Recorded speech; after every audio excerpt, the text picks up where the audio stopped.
Sa isang pampublikong paaralan, isang estudyante ang tahimik tumalaban para sa kanyang karapatan.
Ignore mo lang sila, Lex.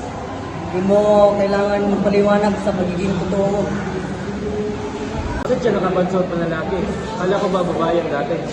Tayo wala yan sa school palising. At makalipas ng ilang oras, si Alexa ay pinatawag sa principal office.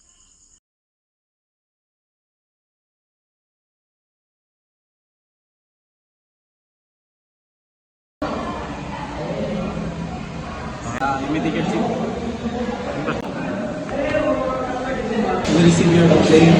You are not allowed to use male uniform in this school. Ito po ako. Sa labas po na school na tinakangap na ako. At ng barangay bilang Alexa, bakit ito hindi? We understand that rules are rules. Pagkatapos sa principal's office, si Alexa ay umuwi sa kanilang bahay. Nalagay ka ng lalaki. Bakit mo ginawa ito sa pamilya natin? Ate, respeto lang naman ang inyong ni Alexa. Hindi ito kasalanan. Tao pa rin siya. Anak mo pa rin siya. Pagkatapos magsermon ng kanyang magulang, si Alexa ay nagtungo sa paaralan kinabukasan at kinausap siya ng kanilang guidance counselor. Alexa, your feelings are valid. You are not alone. We'll work in helping you express this concern formally to one another. Pwede ba kaming gumawa ng petition para baguhin ang uniform policy?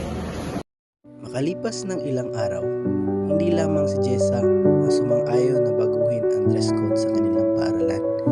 Ngunit may 100 na tao ang sumang-ayon din gaya ng pagsang-ayon kay Jessa na baguhin ang dress code. Hindi lamang si Jessa ang lumalaban sa mga mapanaping lipunan. Marami din siyang kaibigan na handang tumulong sa kanya kahit anumang laban. Forward the petition to the division. Change take times, but your voice are valid. Hindi ko man maganda po ang station pero naman po ako sa